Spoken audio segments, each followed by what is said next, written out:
Hey guys, my name is Amy, and my story is an example of how not to raise kids. Just don't do it. Otherwise, you'll get a dysfunctional creature, which is completely unable to live, although maybe my mom wanted the best. The thing is, I grew up without a father. This man left my pregnant mom long ago, homeless and with no money, and that shook her world. Yes, she managed to survive, to give birth to me and provide for me. But all my life, I've been constantly told that men bring nothing but evil. And all my life, I've been raised in a box. Like, look but don't touch kind of thing. Until I was 16, everything was okay, despite the restrictions. For example, I was told that it was better not to hang out with guys and so on. And after 16, it all started to get hard. I was forbidden to go for a walk after 6 p.m. Yeah, it was the time when I was just coming home from school. What time was I supposed to hang out? I was forbidden to talk to guys from my school. It's easier to say what I was allowed to do, to breathe and go to school, that's it. At the same time, every day started with a pep talk about how all people are evil and that they're trying to hurt me. I never even saw anything terrible, but every day I was told that a rapist was hiding in every bush waiting for me. There are maniacs on every street corner. I don't know how my mom lived in such horror herself. I lived badly, to say the least. I really didn't understand when it would be possible for me to get a bit of life. I wanted to hang out with friends, to chat, to have fun, but these words weren't in my vocabulary, and I was a very good girl and didn't even try to rebel. I switched from the joys of youth to the joys of cooking in the internet world. In the evenings, I was eating and watching a series. That's it. That's what my free time was like. You understand what I turned into in a year?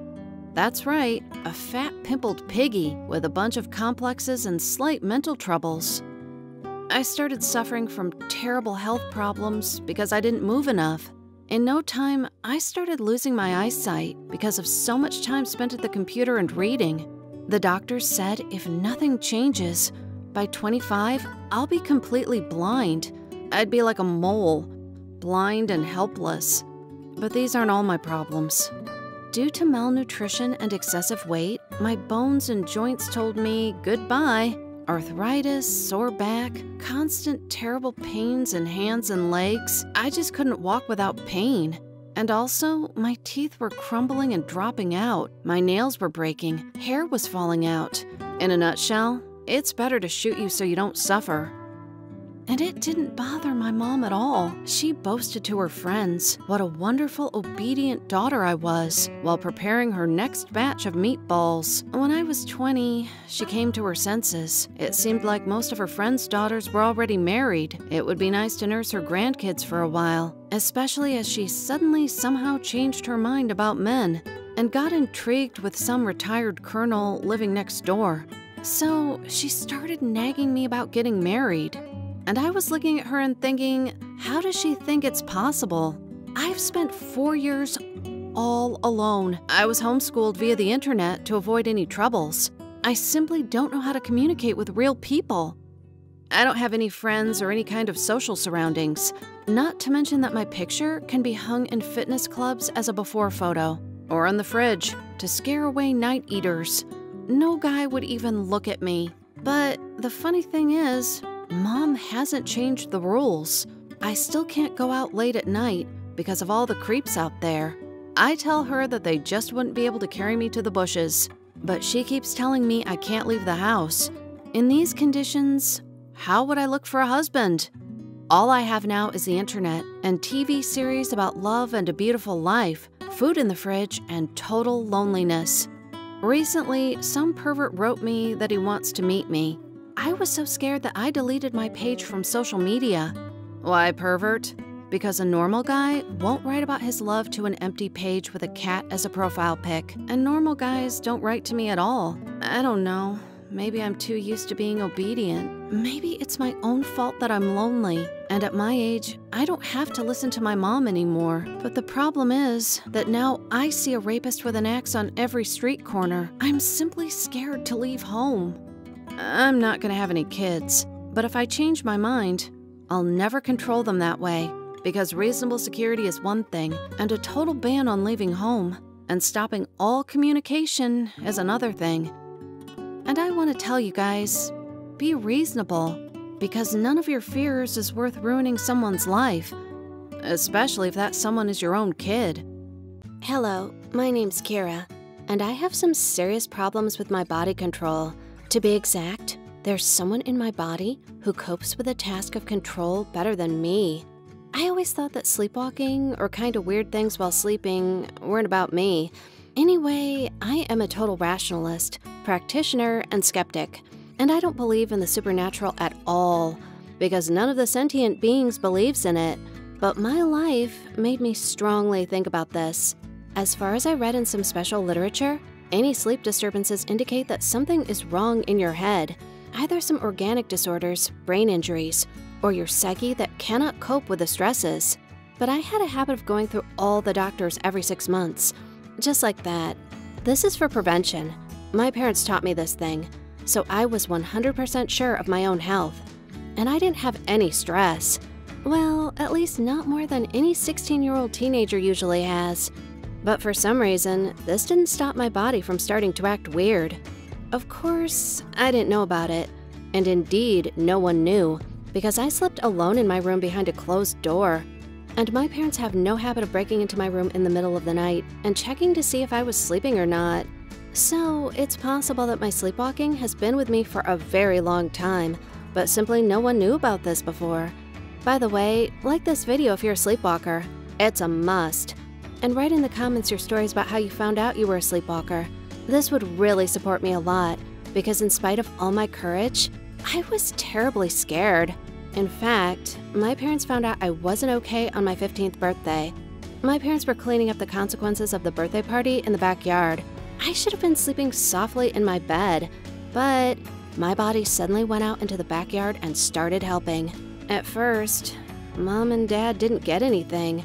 As my mom admitted, they just thought I couldn't sleep and decided to help, as if nothing special. I often helped them with cleaning, so they even tried to somehow stop me. Kinda like, "Hun, it was your holiday, so relax a little, okay?" But neither my gestures nor my looks indicated I was hearing them. But only when they came closer, Mom realized I was sleeping. I mean, my hands were moving, my legs were moving me around the backyard. My head was bending as if I was looking for some trash, but my eyes were totally closed, and I had a special thoughtless expression on my face. Of course, they tried to wake me up. First, just by words, then by touching me. Then my mom couldn't stand it and started shaking me. And here I woke up.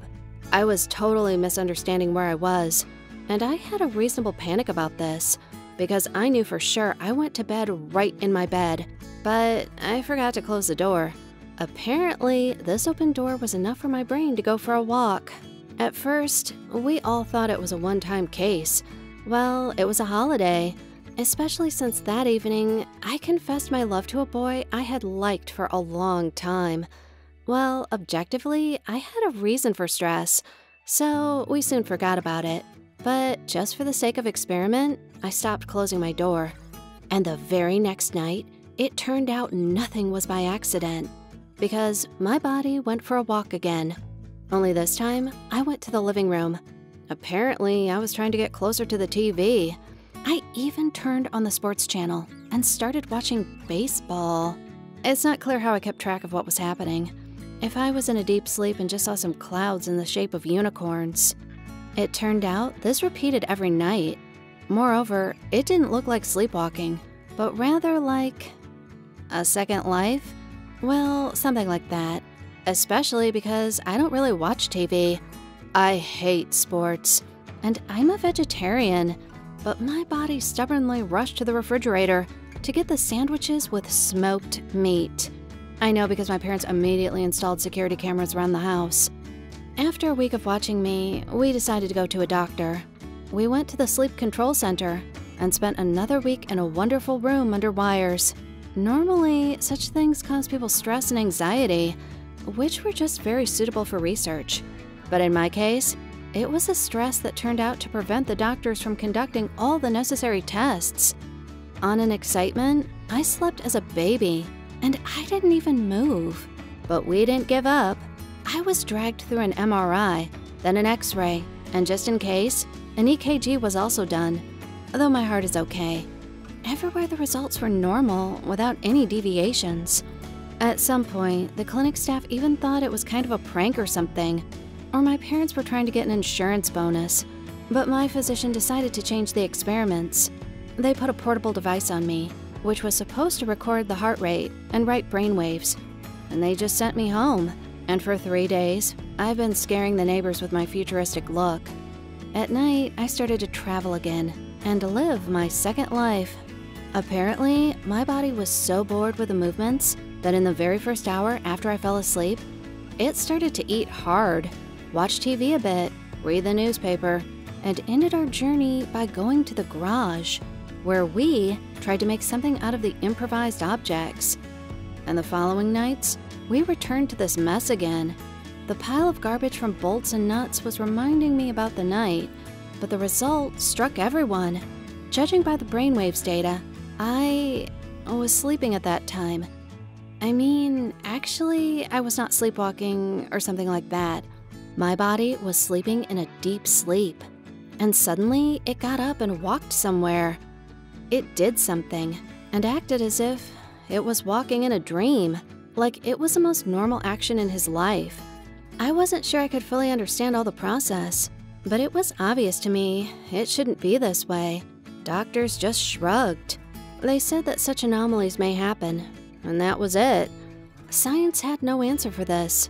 Science was defeated by the irrational things that priests and fortune tellers suggest usually deal with. It was a spiritual inner world of me. The only thing that comforted me was that my body in a dream was clearly not trying to harm anyone or endanger itself. Nope, everything was extremely peaceful and calm. Just weird. And this thing in the garage? In fact, no one was able to understand why this was happening to my subconscious. It didn't look like any kind of scientific device. Rather, just a randomly assembled and twisted piece of trash. You know, like in Sims. But Dad said this device sometimes made strange sounds. And I personally saw how somewhere inside there was a red light lamp, like a remote control. Well, we didn't wait until this construction was complete. Since the medicine was powerless with me, we started learning esoterics. First, my parents took me to a church. I don't know how it works in other countries and religions, and I absolutely do not want to offend those who sincerely believe in God, but in my opinion, it was a big mistake to give the Catholic priests the right of exorcism, because I had a heart-to-heart talk, and immediately they offered to write to the Vatican to get permission for the ritual. No research, not even making sure what was going on. They didn't even look through the documents from the hospital. You know, in this mode, I really believe that epileptics ended up poorly there. And I also believed in torture too, because I asked them to first see what the ritual would look like, or rather, a series of rituals. So, after watching a cute and memorable video that was attributed to the fact that the demon feels and resists inside, although my mom had no demons inside, but she was ill too. So, here we were fed up with religion. Then we went to some old Indian shaman. Well, I have no idea where my mom found this weirdo, but he had a residence permit in Las Vegas. That's the possible answer. This shaman drew circles on the ground, scattered some stones and bones, and smoked a huge pipe. No, he didn't smoke some weed, just some special tobacco. By the way, I don't recommend anyone repeat this shaman practice. The spirits of ancestors told us that they needed more gold to cure me. Well, in the middle of his strange meditations, he once suddenly asked for another $500. And Dad immediately finished all the spiritual talks, saying spirits are too greedy and they ask too much, and they better go to hell with such a price. So the shaman had to finish the rituals without extra payments. The next in line was some popular fortune teller. Her advantage was that she took money only after the session and result, and she turned out to be an honest woman. She honestly said she had no idea what in the hell was going on with me, but she said it wasn't some evil spirits or something. We thanked her for the session and went back home.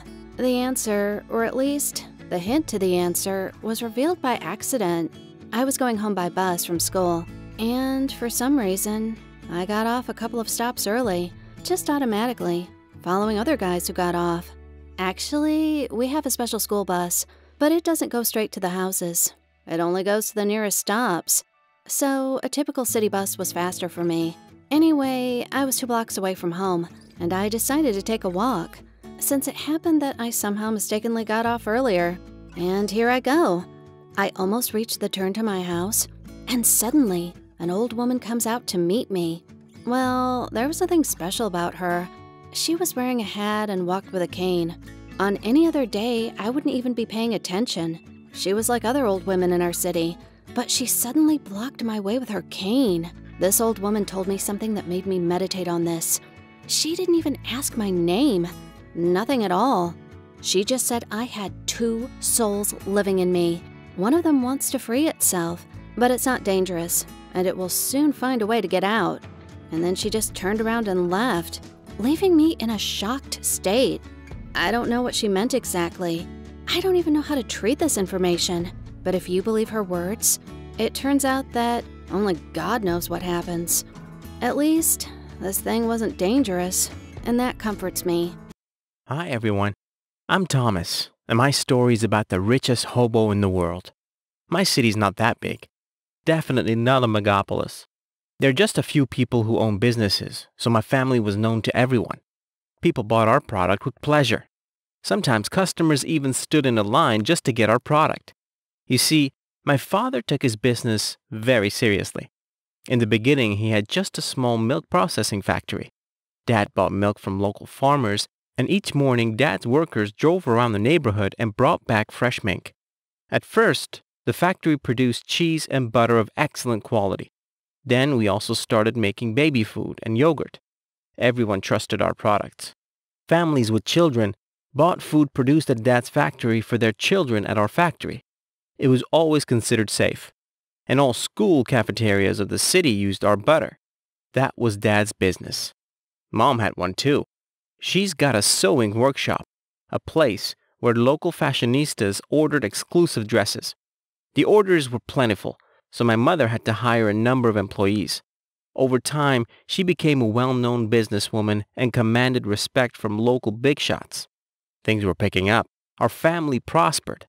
Over time, we opened a beauty salon, a body shop, several smaller shops, and our last acquisition was a car park for people to rent out. Cars became my passion. I loved to roam around the city at night. It felt so cool to drive at a frantic speed with wind howling in the open hatch. There were 3 of us, speed freaks, who gathered together each night and chased after each other. Dad sometimes scolded me for fast driving. In fact, he was proud of my driving skills. He was kind of a speed freak himself. Speed was his weakness. Each of us, family members, had a personal car. Usually, we preferred to rely on hired drivers. Even my dad, who was a perfect driver himself, very rarely got behind the wheel. He said that his head was occupied with business thoughts. In such a condition, you can't focus on the road, and that is very dangerous. But that unfortunate day, Dad drove the car himself. He needed to get to a meeting in time. One of the drivers was ill, and the other was occupied with Mom. Time was running out, so Dad got behind the wheel of a sport car. It seemed that he thought too much about the meeting and got distracted from the road. Dad lost control of the car while he was crossing the bridge. The car broke through the rail and fell off the bridge at full speed. According to the eyewitnesses, Dad had 0 chances to survive. The river is quite deep there, and the current is fast. The rescuers could do nothing but throw up their hands. They were able to locate the car, but they didn't find my dad's body. Mom was willing to pay them any sum. The rescuers returned empty-handed time and time again. Our house was full of sadness. We missed the evenings when we gathered together around the table so much. Mom recalled our shared vacations with grief. I yearned for my dad's kind words and his never-ending support. With time, we acknowledged that my father won't return. We had to move on. Mom focused on business. I got super into studies. My passion for cars was forever forgotten. Several years passed since the car accident that claimed my dad. One evening I was returning home from school and saw an unfamiliar hobo near the garbage cans. We know every one of them who haunt the surrounding area, and that person was unfamiliar to me. But when I got the closer look, I saw a person strikingly similar to my dad. Of course, the man was dirty and disheveled, with bleak eyes and blank stare, but his face was the face of my father. I asked the homeless to wait for me, promised him to bring him a lot of food. Then I rushed home and called Mom. When both of us got outside, the homeless was still there, chewing on some bread crusts. Mom called him by name. Her voice was trembling, but the hobo didn't recognize her. He was looking at us with no expression on his face, shifting from foot to foot, ready to run away. Mom approached the hobo, took his hand and rolled up his sleeve. You see, Dad had a large burn scar on the elbow, memory of a childhood prank gone wrong. Mom found the familiar scar. There was no doubt. The bum was really my father. That homeless man had several millions in his pocket and didn't even know about it. We brought him to our flat and got him into a bath, shaved him, and gave him clean, nice clothes. Now he looked like a carbon copy of my father. But he did not answer any questions. He either kept silent or smiled. We fed him and put him to bed. Falling asleep, I thought about how much I missed him and I imagined a bright future. In the morning, I woke up from my mom's cry. It turned out that Dad disappeared again. And this time, he took all the money from the nightstand in the hallway. We spent the whole day looking for him. We checked all the places where homeless people gathered, but to no avail. Next time, I met him only in 3 months. I encountered the hobo at the station. Apparently, he just got off some train and he was waiting for the next one. When Dad saw me, he started running away. It took me a lot of effort to catch him. When I grabbed his hand, he tried to fight, shouting something about the money. All the time, he was just hiding from us, afraid of retribution for the theft. The man who owned millions was sure we'd persecute him for a couple of bucks. I immediately called my uncle, and he rushed to the station. Of course, the sight of the father had shocked him. Together, we managed to get Dad in the car and drove him to a psychiatric hospital. The experts treated him there for 6 months until he regained his memory. Now my family became whole again. Dad came to his senses. Hey everyone, my name is Eaton, and I do very strange things for a living. But the problem is not even in my money-making way itself. It's all about my attitude to it and what I think of it. My family is not wealthy at all. In fact, my parents sent me to school with the last of their money, hoping that at least I would have a chance to escape the poverty in my future. They paid for my studies, but I had to earn my own money by myself for housing, food, and other things. In my first year, I honestly tried to do something. I worked as the cashier at McDonald's. I rushed around with a tray in an expensive restaurant. I even tried to work as a loader, but my body constitution didn't let me do this. Seems like I've always been doing something, but maybe it was my karma. Maybe you just can't get much money from these kinds of jobs, no matter how hard you try. I don't know. Anyway, I was practically starving. There was no money even to buy the most necessary things. I spent practically everything I earned on more or less the decent housing I rented. I mean, it was without bedbugs and screaming neighbors somewhere around. I didn't have any money even for the barbershop. That's how I made a strong-willed decision, to grow my hair. I didn't look in the mirror when living like this because, well, I wouldn't see anything new there. Apparently, my starving look and long hair made something with my overall typical appearance, because already in my second year when I turned 18, I received a very strange offer. Once I was called to the dean's office. Well, what could go wrong? Since I had no debts and wasn't cheating in my studies because I was an honest student, I thought they might need some help, or it was kind of a surprise. I almost guessed right. Turned out there was no one in the dean's office that moment, well, except the dean himself, and he looked very strange. Then he asked me for a private talk and a non-disclosure agreement. I was surprised, but I agreed anyway. I even signed some papers that I would not tell anyone or write anything about the things I would hear in the dean's office. The dean offered me money, a lot of money right away, much more than I ever earned in eateries and such in a month, and all he needed from me was my naked pics. That's where my brain cracked up. The greed in me told me it was all okay. It's not in a bed and not sexual harassment. It was an honest living and an easy job.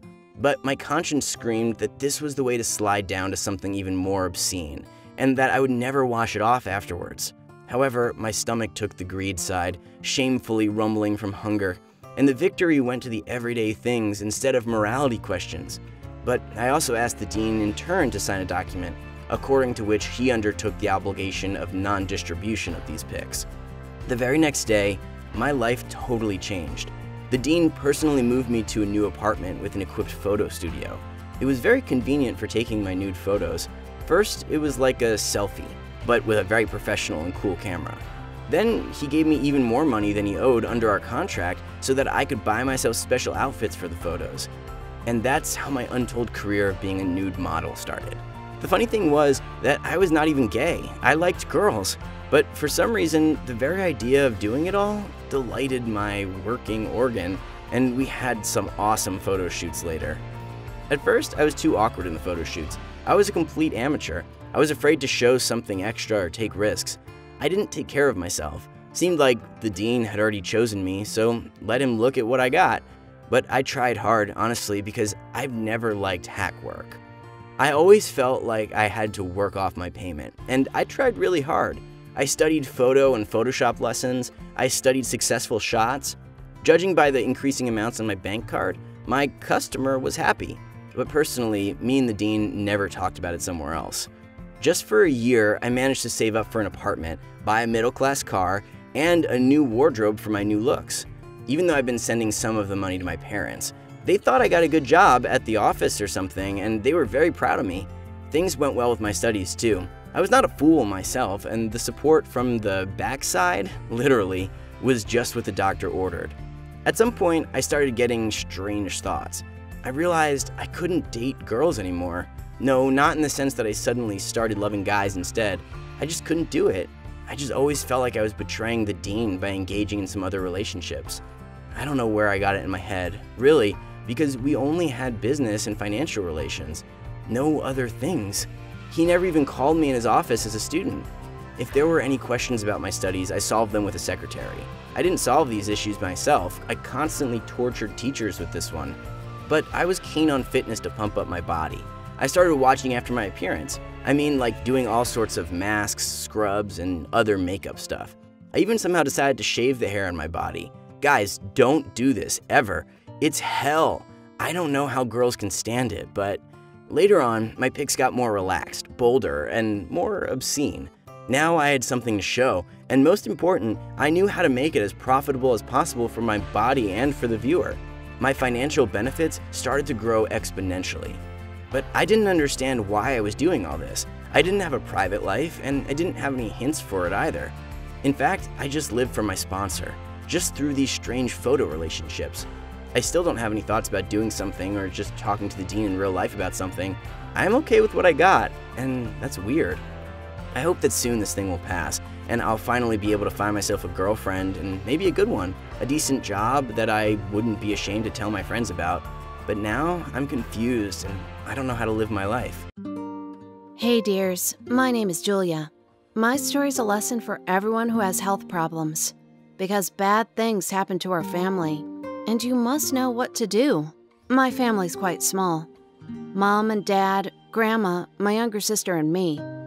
We have a very small age gap, only a year and a half, so we're good friends. But the thing is, my sister's been thought to be autistic for 12 years, so she'd been getting a special allowance. Of course, I don't remember my childhood. My grandma told me about it. When Stacy was born, everyone was happy, though a bit afraid I'd be jealous. But I got that a small creature in the crib was also a part of my family. I tried to talk to her. I shared my toys and everything. At first, everything was okay. We ate and grew up together. We smiled at each other and played. But Stacy never cried. I could cry like a wolf, but she couldn't. In 6 months, my parents took her to the doctor, and he said Stacy was just mute. She never talked. There was something wrong with her brain. A disabled person in the family is always a tragedy, but muteness seems not so horrible. My parents started learning sign language. Me too. Stacy learned to communicate with the world step by step. When she was 3, she started falling behind in her personal development. I was almost 5, so I was more or less smart, but I didn't get why Mom was crying and why Grandma was carrying Stacy in and out all the time. Stacy used to answer her questions using gestures. Now, she stopped doing this. She'd pretend there was nobody around her. If someone asked her, she just turned away. She'd been keen on painting. She sat with coloring books all the time. My parents took her to the doctor again. He said a horrible thing. Stacy was autistic. Autism isn't dumbness. It's much worse. Anyway, a person doesn't communicate and learn. An eternal kid that is impossible to get through to. Officially, Stacy was disabled. My parents were offered to put her in a boarding school. Dad even fought with a guy from social services. We weren't going to put our sister in there. Grandma moved to our house. My parents worked almost all the time. Stacy needed treatment. It cost a pretty penny, and Grandma looked after us. But, of course, I was little, and I couldn't understand. But even then, I'd say my sister was okay. Yes, she loved painting, and she didn't talk to other people and kids. They laughed at her. I didn't talk to them either. It was wormwood to me. But she was talking to me. In sign language, of course, and I played with her quite well. She listened to me. Then Grandma noticed it. In her spare time, she read about autism. She saw something was wrong with that. Stacy communicated with us. She understood everything. She reacted like any 3-year-old kid. She didn't talk, and she was a little naughty. The adults really scared her, but it wasn't for her. It was for the adults. They thought they had to sympathize with her or say something bad. Grandma played all kinds of educational games with her. Stacy was even better than me, but when Grandma tried to show our parents, Stacy refused. To be exact, she was just frightened. Well, you'd be scared too, if some nasty faces were over you. Anyway, my parents were afraid to hope for the better, but you couldn't explain it to a kid. For the same reason, we couldn't prove anything to the doctors. Nobody would believe an old woman and a kid. But Grandma persisted. She took Stacy to doctors. She made her pass lots of tests, but they all showed the same thing. Stacy was autistic, full stop. So Grandma gave up, though she never stopped teaching her. And when I went to school, I also started teaching her, like any other kid can. Stacy memorized everything. The thing was, she had a talent for languages. She read my English textbooks. Then she translated them. Even a translator did much worse. In 6th grade, Stacy could read in English and Spanish. I borrowed some books from the school library for her. And once, she told me she wanted to become a translator. A mute autistic girl. Grandma then started trying to find new doctors. Stacy was given the wrong diagnosis. It wasn't autism. It was for Stacy. She was afraid to talk to people. No surprise. She didn't see anything good in adults or kids. She communicated to her parents, yeah, but she was afraid Mom would be disappointed. It turned out she had a good memory. She remembered about the boarding school. At 3 years old. At 6, I can't recall that myself. And she, well, despite the fear, she was afraid of the school. So she tried to be good. But the harder you try, the more you fail. I know it from my own experience. When you're afraid of tests, you'll flunk them. And if you don't even bother, you'll be okay. Well, Mom started to notice Stacy was okay. So she tried to have a chat with her. But Stacy was always stuck. She started to panic. Dad continued to believe in modern medicine, but I can understand him. He was only at home in the evenings. Then he went to bed. Though he had a well-paid job, it required his constant presence at the office, and he couldn't change jobs. We needed the money. In the end, Grandma agreed with some professor who studied the human brain. For Stacy, it was like a war. I persuaded her not to be afraid, and I promised to be with her. Stacy seemed to calm down. Well, and we promised not to leave the room. The professor talked to Stacy, but because she was worried, she didn't talk distinctly. Then, Stacy was taken for an examination. The professor started to study her medical record. We hoped for a miracle. I was afraid it wouldn't work. Stacy'd given up then. That'd be the end. The professor was reading the nurse's notes for a long time, and then he shocked us. He said Stacy wasn't autistic. She had something much worse, cytomegalovirus. It destroys human nerve cells. To be exact, the virus ate the part of the brain responsible for speech when Stacy was a baby. That's why she doesn't talk. The virus is a terrible thing. Many of its symptoms coincide with others. There's simply no vaccinations against it. You can catch it at any age. And then, it starts to either eat you or it will pupate, and you'll be just a transmitter. It accumulated in Stacy very quickly, but stopped at some point, which is really lucky. Most likely, without treatment, she wouldn't have lived until 20. So she'd be like a mummy then. Anyway, the disease hasn't been studied much. That's why it's dangerous. The virus is sure to feed on the brain's neurons. It's transmitted like herpes. So, Stacy got it from Mom during her pregnancy. Of course, the whole family was examined for this virus. It turned out to live within us for a long time, but only Stacy got it. The others weren't influenced by the virus. The thing is, the professor said Mom caught it in the hospital where Stacy was born. The hospital is a perfect place to catch a rare disease. From Staphylococcus to this virus, and there's no way to save the hospital from the virus. Fortunately, there's a cure. The drug is very expensive, from abroad, and the treatment would be done in courses for several years. Of course, we ordered it and started to treat her. You know, the story is worth ending with a miracle. But no, as for miracles, reality's not something instant. Stacy's been treated for a year. The professor himself and the other people taught her to talk and develop her brain, to form new neurons, or something like that. I'm not good at medicine. As a result, Stacy started talking. Of course, it's not perfect speech, but she's only learning to speak with her mouth.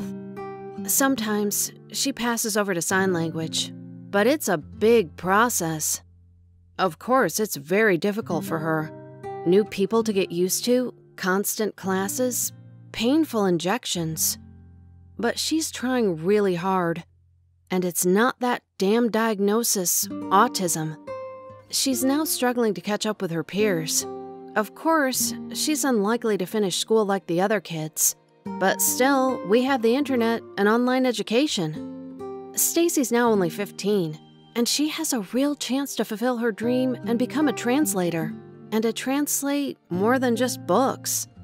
As for us, we're doing the best we can for her to succeed, and she's mastered the laptop and is now studying French. They sent her some tasks. That's my autistic sister, who turned out to be smarter than us. Now, I worry about other stuff. Stacy says that she's very lucky with her relatives. We didn't give up. We looked for new options to cure her. Well, we have the money. The treatment cost a pretty penny, about $5,000 per month, and that's just for the injections. How many kids like that are out there? How many of them get some diagnosis like autism and are waved off? Frankly speaking, it's scary. So guys, never give up. Share this video. Let as many people as possible know about cytomegalovirus. Like us, it'd always be nice of you. And don't neglect your health. You won't have another body to live in.